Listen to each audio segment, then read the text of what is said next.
Buenas tardes. Tarde. Buenas tardes. Buenas tardes, Ale. Ya reconocí qué grupo es. Buenas por el licenciado tardes. José Miguel. Buenas tardes, Liz.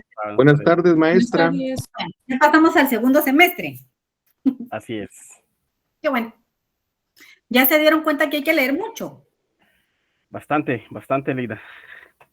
Bueno, pues bienvenidos a este curso. Voy a impartir el curso de Teoría General del Proceso.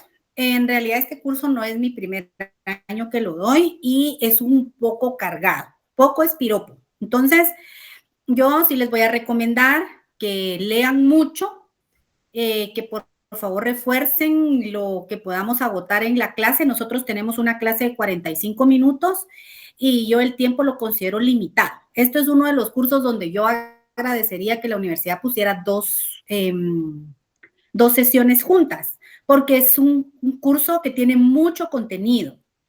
El curso de Teoría General del Proceso es la base para que ustedes sean abogados. ¿Qué quiere decir eso? Que aquí tenemos la base fundamental de cómo se desarrolla un proceso, todo lo que es la parte procesal, ¿sí?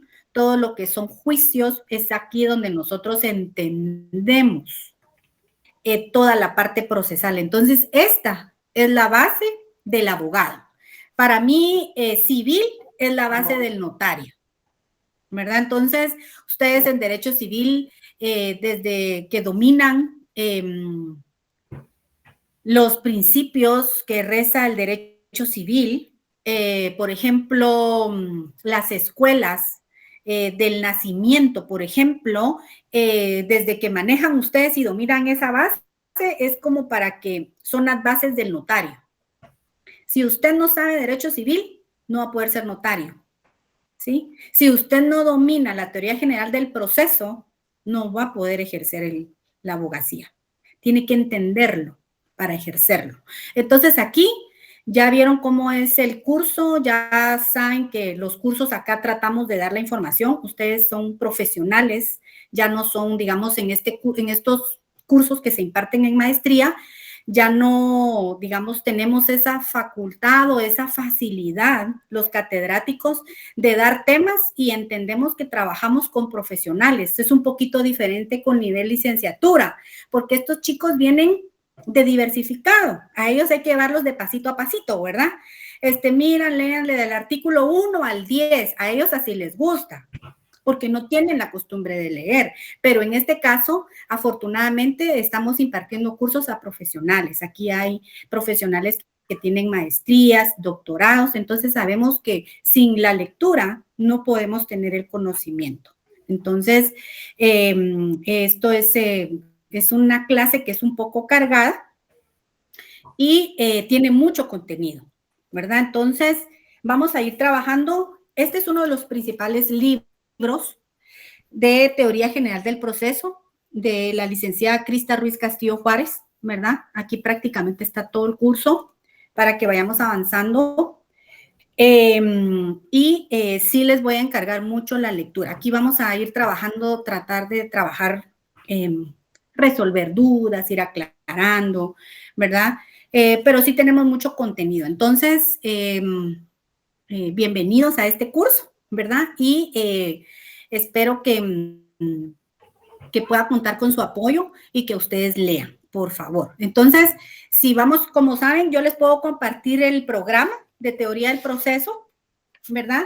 Y ustedes van a ir como sabiendo qué temas vamos a ir trabajando la semana entrante. O inclusive yo me puedo adelantar la presentación, ¿verdad? Yo les mando, digamos, con antelación la presentación y entonces así no lo va a hacer como tan fastidioso, ¿verdad? Para que ustedes lean. Mi intención es que ustedes también se tomen su tiempo para este curso y también procuren leer, porque así voy a sentir yo un poquito más de que ustedes están teniendo interacción en el sentido de que están como aprovechando su tiempo, ¿verdad? Y si tienen dudas, por favor, aquí es el momento donde todas las dudas pueden florecer, porque cuando uno esté estudiando es donde donde uno aprovecha, porque el problema es cuando ya uno es profesional y si uno tiene amigos que tienen la misma instrucción, no son de mucha ayuda. Entonces, aquí es donde nosotros necesitamos preguntar, no importa, ¿verdad? Por aquí alguien levantó la mano, vamos a ver. Licenciada Indira. La autora es la licenciada Crista Ruiz Castillo de Juárez.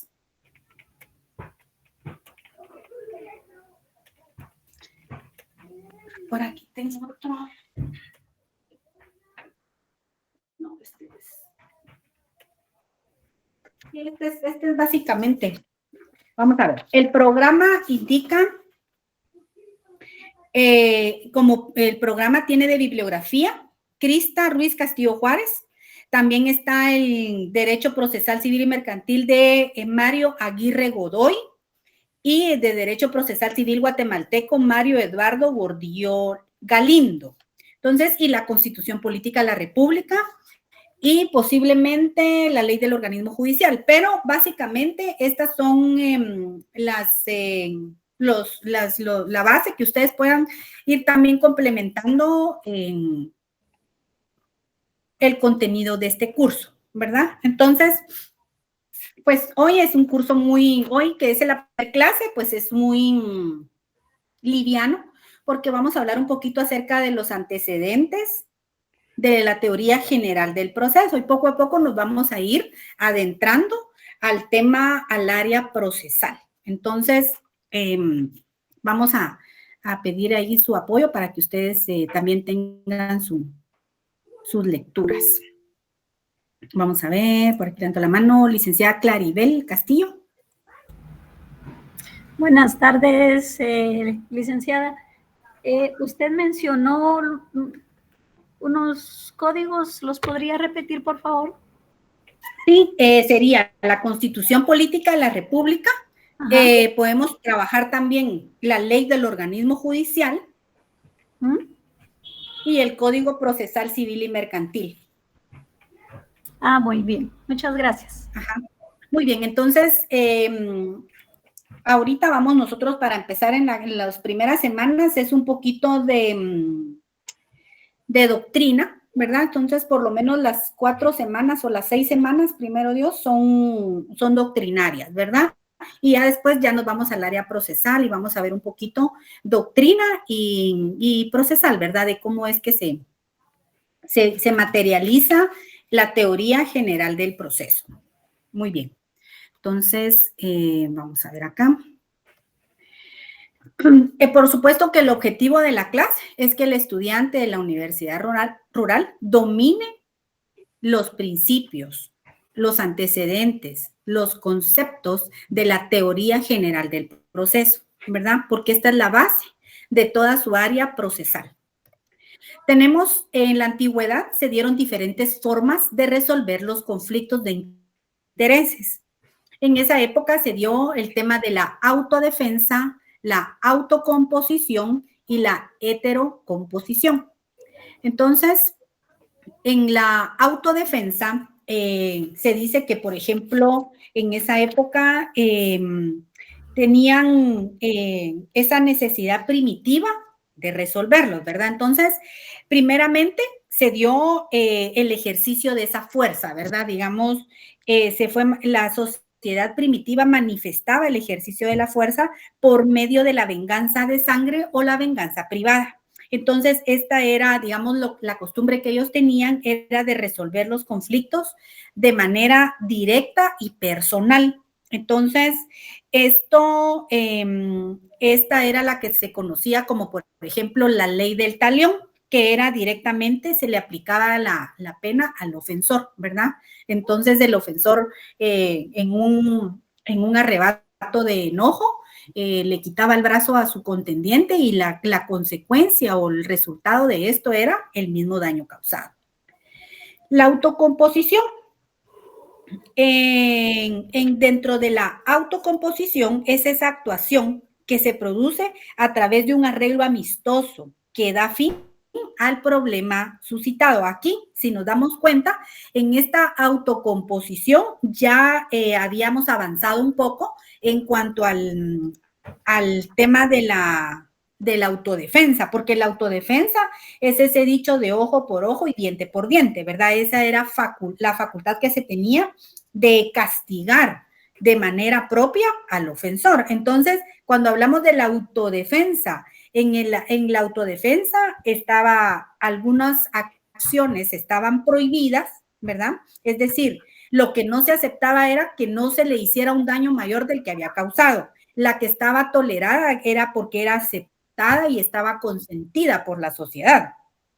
Y la aceptada o la que estaba normalmente regulada, por ejemplo, era la que se aplica actualmente en el derecho penal. Ahora la autocomposición, que ya fue como la segunda fase, ya el daño que se le hacía al ofensor ya no era como en la autodefensa, sino que había como un arreglo más amistoso en donde se podía, por ejemplo, arreglar el asunto. Si lo traemos a nuestros días, podemos pensar en una renuncia o en un desistimiento, que era un arreglo aceptado. Por ejemplo, actualmente en un accidente de tránsito, las personas no se van a golpes, ¿verdad? Es decir, lo que se espera de la autocomposición es que las personas lleguen a un acuerdo y si fuera un aspecto que se llevara a tribunales a través de un desistimiento, ¿verdad? El que ha causado el daño paga a la víctima, digamos en este caso, y entonces aquí se puede producir la renuncia o el desistimiento. De igual manera, por ejemplo, en el ámbito laboral, por ejemplo, en una denuncia laboral, en donde el trabajador denuncia al patrono, y esto se eleva al órgano jurisdiccional a través de un desistimiento porque informa al juzgado de que llegaron a un arreglo y entonces se materializa el desistimiento. O, por ejemplo, el allanamiento, que es el acto por medio del cual el demandado o el acusado se somete y reconoce las pretensiones reclamadas. Por ejemplo, el allanamiento no es en el derecho procesal, allanar no es ingresar a una casa. El allanamiento en el derecho civil es ingresar a una casa con una orden de juez. El allanamiento en el derecho procesal es que el demandado o el acusado acepta total o parcialmente lo que se le imputa. Por ejemplo, en el ámbito laboral, el patrono puede allanarse de manera parcial e indicar que al trabajador efectivamente le debe, por ejemplo, indemnización, salario, que le debe indemnización, bono 14 y aguinaldo, pero no su salario, o no las extras, o las vacaciones y las gozó. Entonces, ese es el allanamiento, es la aceptación total o parcial de las pretensiones que reclama la contraparte. Entonces, este es un acuerdo que decide el que ha sido demandado, ¿sí? El acusado, el sujeto pasivo. Ahora nos vamos con la heterocomposición. Tiene la finalidad de solucionar un conflicto de intereses con la intervención de un tercero imparcial que la comunica o no. En este caso, la heterocomposición viene siendo como un árbitro, es un tercero que interviene en los conflictos. Entonces, en la heterocomposición, los que conforman ese tercero, a uno se le llamaba el nuncio, que el nuncio era el mensajero que transmitía la voluntad de una de las partes.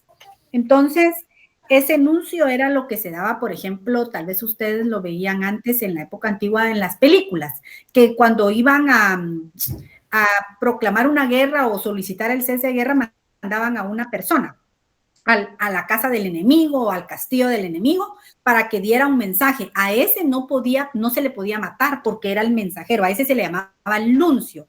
Y así, dentro de la heterocomposición, era el mensajero que transmitía la voluntad de una de las partes que estaban en conflicto. El otro de la heterocomposición es el mandatario, es el quien representa a una u otra de las partes por haber sido instruido formalmente para los actos. En este caso, en materia procesal, se admiten la representación en un proceso judicial a través de mandatario. Entonces, la representación la puede ejercer un abogado en ejercicio de sus facultades, según la ley del organismo judicial, o una persona que tenga parentesco entre los grados de ley para que pueda invocar, para que pueda ser mandatario judicial.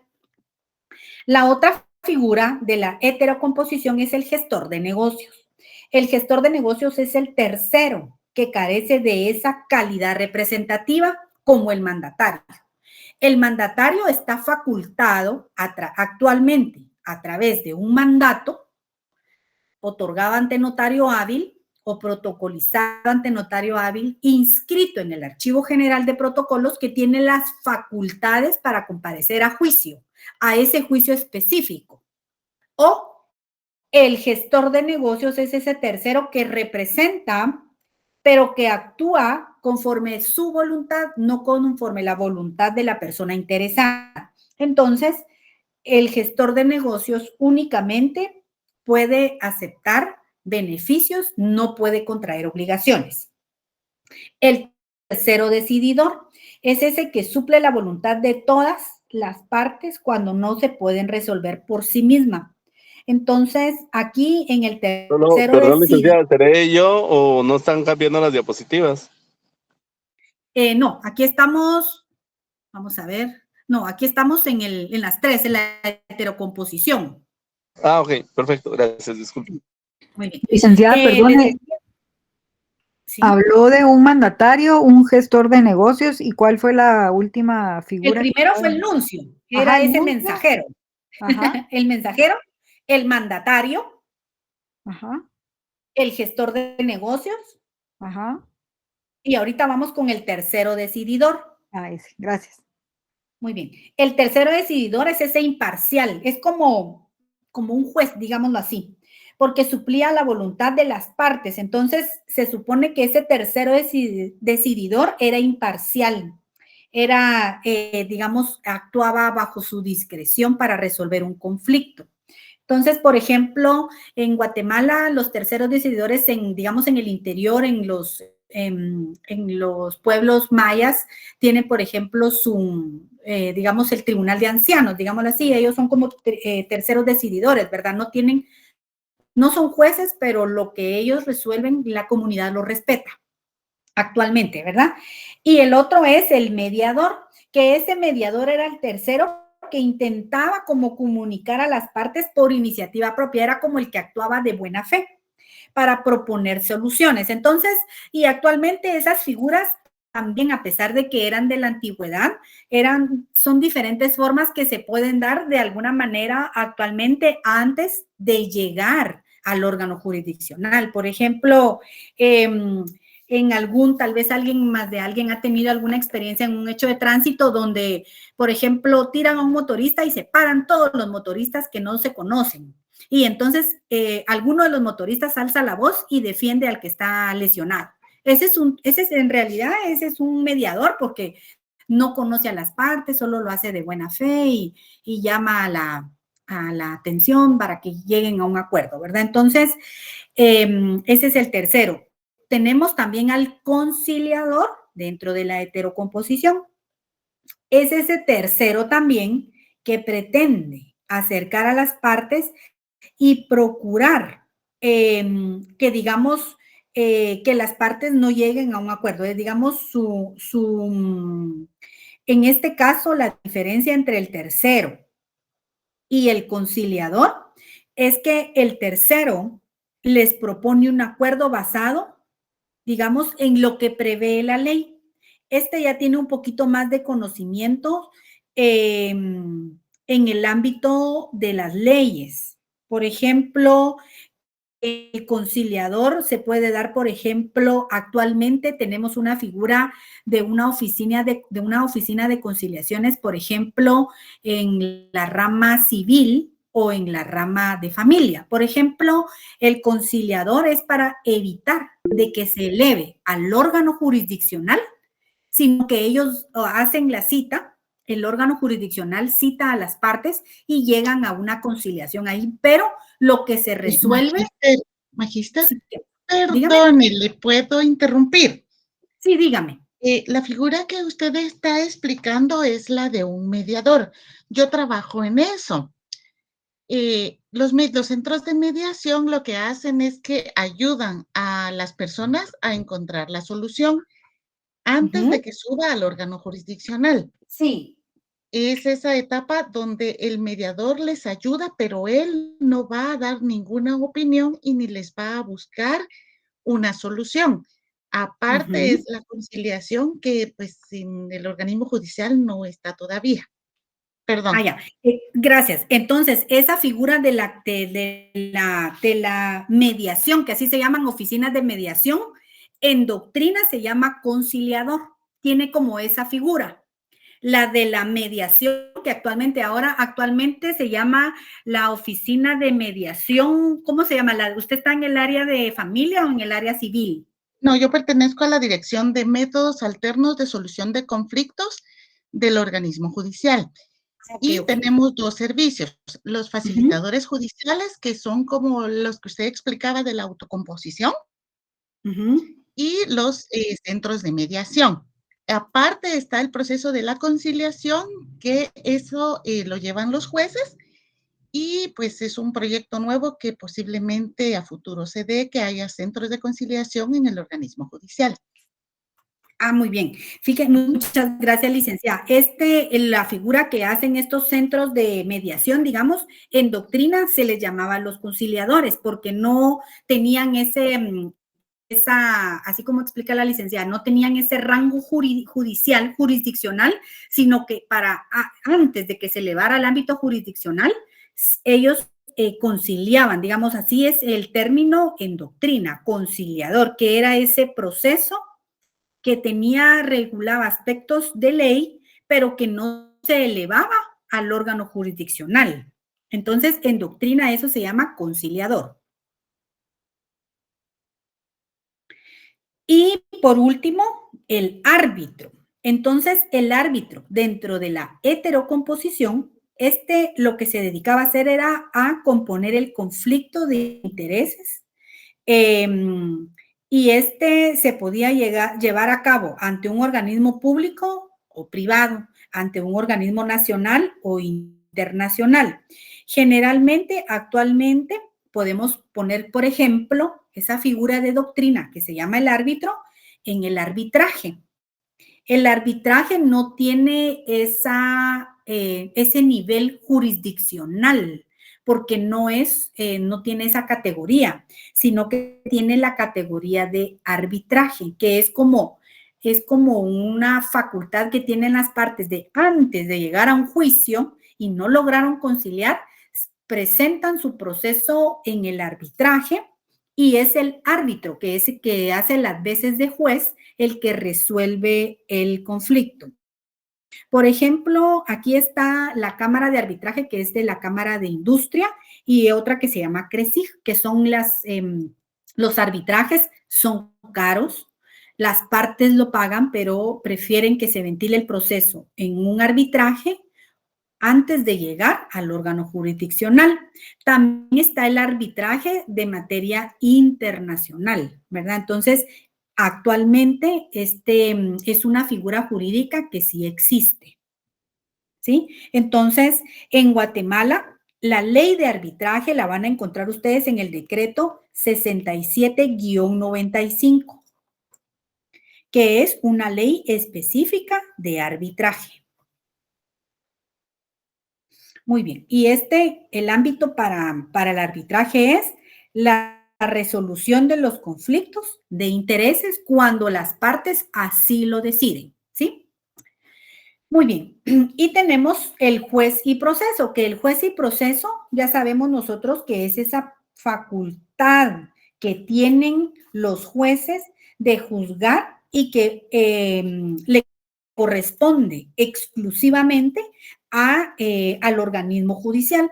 Entonces, la fundamentación que ustedes van a encontrar es en el artículo 203 de la Constitución Política de la República. Y dice, artículo 203, Independencia del organismo judicial y potestad de juzgar. La justicia se imparte de conformidad con la Constitución y las leyes de la República. Corresponde a los tribunales de justicia la potestad de juzgar y promover la ejecución de los juzgados. Los otros organismos del Estado deberán prestar a los tribunales el auxilio que requieran para el cumplimiento de sus resoluciones. Entonces, esta es la función jurisdiccional que le corresponde por mandato constitucional ejercer la exclusividad absoluta por la Corte Suprema de Justicia y por los demás tribunales que la ley establezca. Muy bien. Tenemos el conflicto.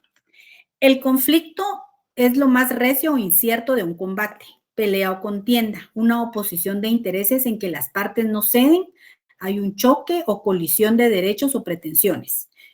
Esta es una definición de lo que es el conflicto. Tenemos aquí tenía razón, no había bajado las presentaciones, la presentación, pero se las voy a mandar. Vamos a ver aquí. Clases de autocomposición. A esto ya lo vimos. Sí, tenía razón, licenciado, no pasé las diapositivas. Bueno, aquí vamos. Vamos a ver. Existe una tutela jurisdiccional que consiste en la norma que tiene por objeto proteger a las personas, los bienes y los derechos cuando están siendo amenazadas o perjudicados y la facultad de los particulares para reclamar su protección cuando es desconocida la desobediencia o infringida. Y el proceso, cuando nosotros hablamos del proceso, es el conjunto de actos dirigidos con el fin de solucionar la controversia surgida entre los individuos en el ámbito social. Por medio de son satisfechas las pretensiones reclamadas. Cuando nosotros hablamos de las pretensiones reclamadas, ¿qué es lo que les viene a la mente a ustedes?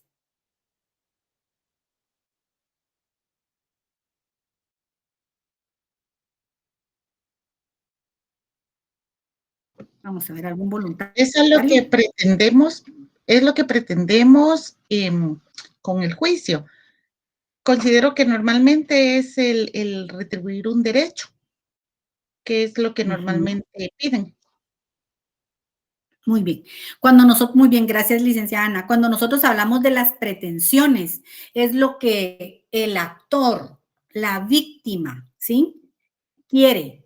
Es decir, lo que nosotros solicitamos a la parte demandada, nuestras pretensiones. Entonces, las pretensiones reclamadas, recordemos que pueden ser, por ejemplo, alguna pretensión para rehabilitar nuestros derechos que han sido suspendidos, o pueden ser, por ejemplo, pretensiones económicas, por ejemplo, el pago de lo que se adeuda, o por ejemplo, pretensiones en donde se ha causado un daño y entonces nosotros solicitamos el pago de daños y perjuicios, o por ejemplo, si nosotros consideramos que tenemos el derecho de pedir, por ejemplo, el pago de costas judiciales, que las costas judiciales es el gasto que se hace para llevar un proceso jurisdiccional. Entonces, un proceso que es esa serie de conjuntos, de actos que se llevan a cabo para solucionar una controversia que ha surgido entre los individuos en el ámbito social. Entonces, cuando nosotros hablamos de proceso y decimos que es ese conjunto de actos, quiere decir de que no podemos saltar ningún proceso, no podemos obviar nada, porque si nosotros nos saltamos un proceso o nos adelantamos un paso dentro del proceso, estamos violentando el debido proceso. Para que entendamos nosotros un proceso en cualquier ámbito, por ejemplo, en el ámbito laboral, en la primera audiencia, el juez a cargo de la audiencia laboral tiene que llenar ciertos requisitos y tiene que cumplir con ciertos aspectos que la misma ley le indica. La ley le dice cuáles son los pasos que el juez debe seguir. No se puede saltar eso. Por ejemplo, la licenciada Ana del Rosario decía muy oportunamente que los jueces siempre llaman dentro del proceso al momento si existe una conciliación. Por ejemplo, en el ámbito laboral, antes de iniciar el proceso, se le pregunta a las partes si arribaron a un acuerdo, ¿verdad? Lograron conciliar. Por ejemplo, en el ámbito civil, en el ámbito de familia, en la audiencia, por ejemplo, de divorcio, el juez siempre pregunta si las partes tienen la posibilidad de conciliar para evitar el divorcio. Entonces, dentro del proceso, por ejemplo, esa parte el juez no se la puede saltar, porque si digamos, al juez no dijera eso de que él llama a las partes a ver si hay alguna posibilidad de reconciliación, por ejemplo, en el divorcio, está violentando el debido proceso y entonces aquí se puede impugnar la audiencia, ¿verdad? Entonces, existen mecanismos para hacer el llamado y que se vuelva a la etapa que corresponde. El licenciado Estuardo, vamos a ver, el licenciado Osman levantó la mano. Doctora, buena tarde. Sí, gracias. Con respecto a lo que es el voluntario de divorcio. Sí. ¿Qué pasa si cuando el juez los cita para la junta conciliatoria y ni bien llegan, buenos días, señor juez, nosotros venimos a confirmar el voluntario de divorcio? ¿Se está saltando el proceso o no se está saltando el proceso? ¿Cómo así? ¿Cómo así? No le entendí. A ver, explíqueme. No le entendí. Ok. Como el juez obligadamente tiene que dar un procedimiento. El proceso es de que él tiene que dictar una junta conciliatoria cuando lo llama. Sí. Y si ellos, antes de que el juez inicie, tanto la pareja, ¿va? O sea, hombre y mujer, dicen antes de que el juez inicie con la audiencia, señor juez, venimos a ratificar el voluntario de divorcio. Y se divorcian, pues, ahí se estaría saltando proceso o no. Como fíjese que en el voluntario de divorcio, las partes de común acuerdo sí desean divorciarse. Entonces, dentro de mi experiencia como abogada litigante de divorcios voluntarios, siempre los jueces en la premura, siempre preguntan, es decir, por ejemplo, no podemos ratificar si ni siquiera han abierto al audio, ¿verdad? Entonces, todo lleva un proceso, ¿verdad? Es decir, mi experiencia que he tenido después de la pandemia es que las audiencias aquí en la ciudad de Guatemala son virtuales y yo he tenido después de la pandemia solo audiencias de manera virtual. Entonces, aunque los jueces que yo he tenido la oportunidad de asistir, siempre son como muy breves, es decir, no se demoran tanto. Las audiencias están siendo grabadas.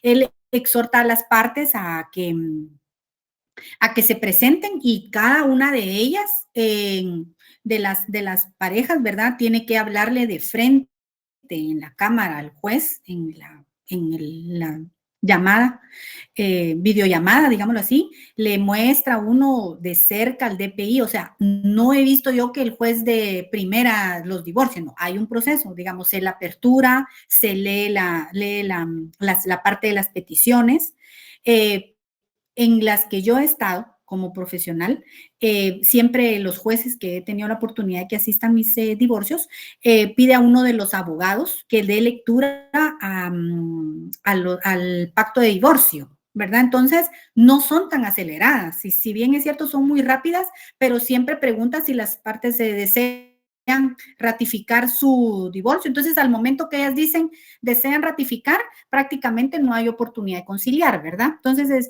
algunos jueces preguntan, pregunto si hay alguna manera de conciliar, entonces uno dice que no.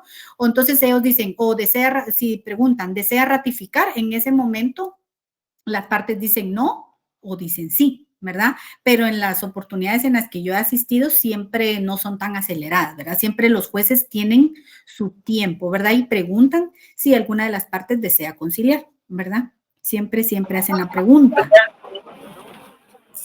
Ok, perfecto. Lo que pasa es que eso me sucede a mí. Ah, ¿de verdad? Sí. No preguntó si desea conciliar. ¿Y usted quería conciliar? Yo no quería conciliar, y estoy feliz divorciado, pues. Pero solo llegamos en el 2007, le dije a la que era mi esposa, mira, vamos a divorciarnos a Cuilapa, así que todo sea más fácil, más rápido. llevé los abogados y todos nos mandaron, antes nos mandaron el borrador de la resolución y de una vez llegamos, miren, buenos días, solo venimos a ratificar, nos sentamos frente al juez, solo a firmar el memorial de él, bueno, que le vaya bien, y ahí quedó. Fíjate que en el 2007, dice usted. Exactamente, en marzo del 2007.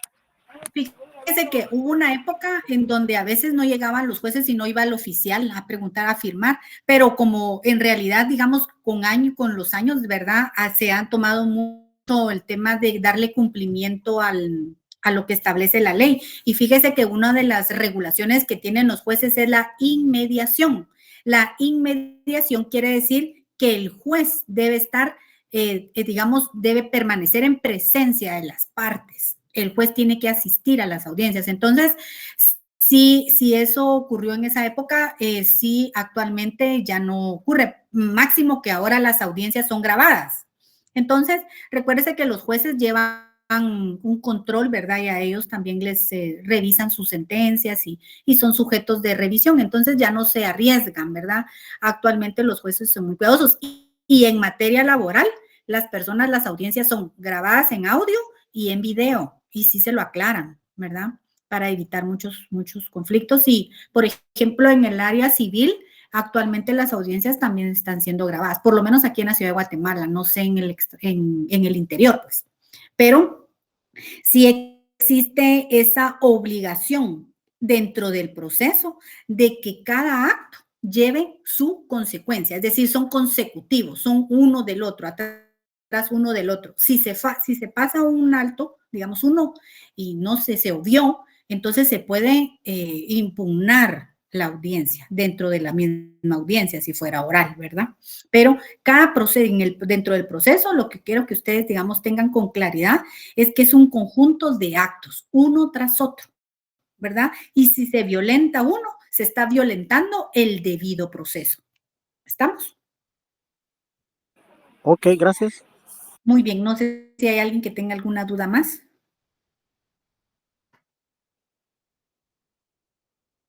De hecho, licenciada, para aportar un poco a lo que usted decía de el divorcio de manera virtual, el mío se llevó a cabo así. Y exactamente así como usted lo explicó, es como se desarrolló únicamente que me indicó el abogado que yo tenía que estar a la par de él frente a la cámara. No podía estar yo aparte, solo con mi cámara, ¿verdad? O con el teléfono o con cualquier cosa que fuera a utilizar o como por así decirlo, un dispositivo aparte. Eso fue lo único. Ajá. Sí, actualmente tiene toda la razón, Lic Manuel, no nos piden como abogados que estemos los dos abogados y los dos cónyuges, y cada abogado tiene que estar a la par de su cliente, ¿verdad? Y nos tenemos que ver los 4 en la sesión, ¿verdad? Entonces la cámara debe estar de una manera en que los 4 se vean y no puede ser, ahora está prohibido hacer las audiencias a través de dispositivo móvil porque si salen, digamos, sí se refleja que es móvil y eso sí lo tienen prohibido los jueces, la suspenden o no la llevan a cabo. Entonces sí, tiene sus, digamos, para mí es como muy conveniente porque no acudimos al órgano jurisdiccional, sino que lo hacemos a distancia y es muy rápido. Es, digamos, no sé cuánto dura, pero generalmente 15 minutos y ya están divorciados. La verdad es que las audiencias de divorcio son muy prácticas actualmente, ¿verdad? Y son muy rápidas. Entonces, las partes solo identifican, dan sus datos generales y ratifican ante el juez que es su deseo de divorciarse. Entonces, estas audiencias son muy prácticas actualmente aquí en la ciudad de Guatemala. Tengo entendido que en el interior sí son presenciales, ¿verdad? Pero aquí en la ciudad de Guatemala son virtuales, por lo menos los divorcios, ¿verdad? Muy bien, y si las partes desean realizar la audiencia de manera presencial, se debe aclarar en el memorial de divorcio. Se debe aclarar de que la audiencia se solicita de manera presencial, ¿verdad? Porque a veces no se sienten cómodos de manera virtual, pero no por eso pueden obviarse aspectos que son fundamentales dentro de un proceso, ¿verdad? Muy bien, entonces, conforme vayan pasando las clases, ¿verdad? Voy a compartirles a ustedes la presentación y voy a compartirles de una vez la siguiente semana para que ustedes aprovechen la lectura y si hay alguna duda después de la lectura, pues lo abordamos en clase, ¿verdad? Porque a partir de aquí es donde ustedes van a entender cómo se desarrollan los procesos ante los órganos jurisdiccionales, ¿verdad? Bueno, entonces yo creo que con esto acabo la presentación. Les agradezco su atención y les voy a compartir las presentaciones. Gracias, doctora, poderla tener este semestre nuevamente. Muchas gracias, y ahí les encargo mucho que lean, por favor. Gracias. Muchas gracias.